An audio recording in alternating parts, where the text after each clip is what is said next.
On January the 6th, some 3,000 cowboys finished a 3-day pilgrimage in the centre of Mexico.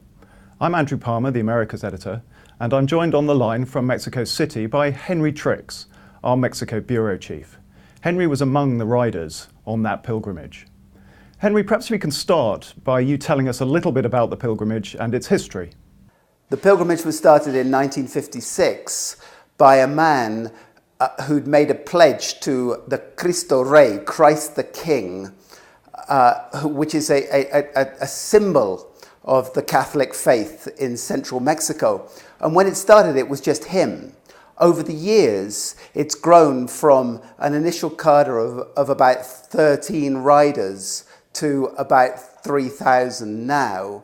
And it's extraordinary because even if it starts off with in little farms, little ranches across central Mexico, and people come out of the hills and gather together and ride across the countryside until they get to the Cristo Rey. And the Cristo Rey is a statue, is that right? Yeah, the Cristo Rey is a 75-foot statue that is almost in the dead center of Mexico.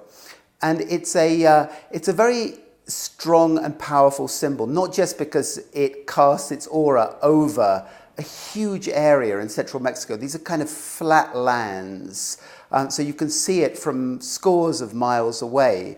But it also has a historical element to it because in the 1920s, in 1928, it was blown up during a religious war in Mexico between the government and Catholic reactionaries, or they would have, I guess, seen themselves as revolutionaries. At the time, the government was trying to suppress the power of the Catholic Church, and it actually more or less banned Catholic worship. And a group of people, the forerunners of the people that I rode with, these are farmers, these are priests, these are very humble people basically, but people with a very strong faith. They fought against the government of Plutarco Elias Calles at the time in what was known as the Cristero Wars, and their battle cry was "Viva Cristo Rey," which was an allusion to this particular symbol. And it was interesting on the pilgrimage itself because we too were shouting "Viva Cristo Rey," almost every hour. What do you think the sort of the wider societal significance of your trip reveal? One of the things that intrigued me about the pilgrimage when I first heard about it was that it takes place in the Bajío, which is now, it used to be known as the breadbasket of Mexico because it was a very farming-centric region. But now it has become the sort of the cradle of Mexico's middle class. There are car factories, General Motors, Honda, Mazda, that are popping up all over the central states in Mexico.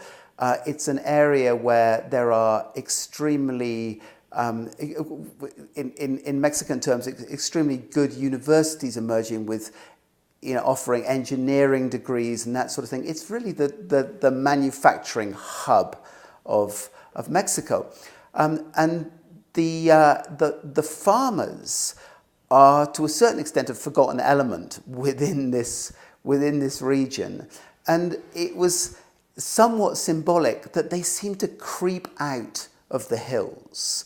The area is very flat, but it is surrounded by typical dusty cactus-studded hills.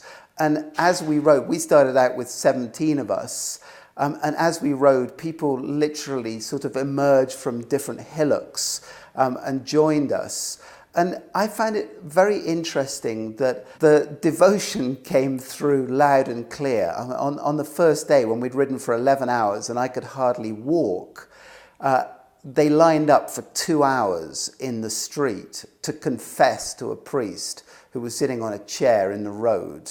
And I just couldn't believe that they were prepared to just stand there to wait and see the priest. And not just that, but after that, they went to sleep and then were woken up at 5 o'clock in the morning to go to Mass. So their faith rang out loud and clear. That church at 5 o'clock in the morning was absolutely packed.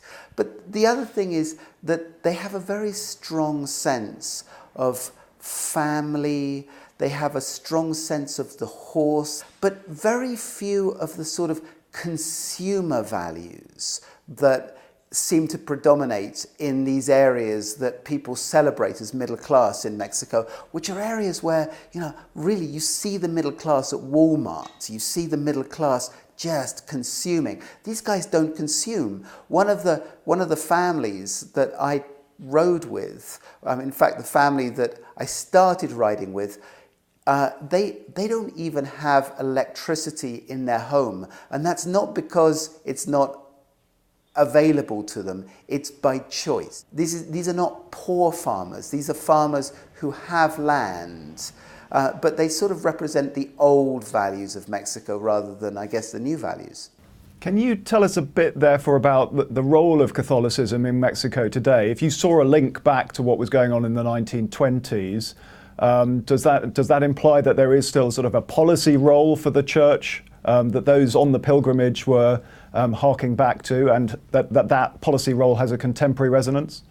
There is definitely a sense that these people were speaking up for Catholic values that are somewhat kept under wraps in Mexico. The people who I rode with were reluctant to bring politics into this at all. It was a very religious, very devout pilgrimage. But the priests drew this connection permanently. They kept on telling the riders that they were riding in the hoof prints of the Cristero martyrs. And I think that the church itself has tried to keep itself out of politics, and the politicians themselves, at least until recently, have tried to keep religion out of politics. Over the last maybe 10 years, this has begun to change. And would you do it again? Yeah, I would like to do it next year. I really enjoyed it. Henry, thank you very much. That was Henry Trix, our Mexico City Bureau Chief in London. This is The Economist.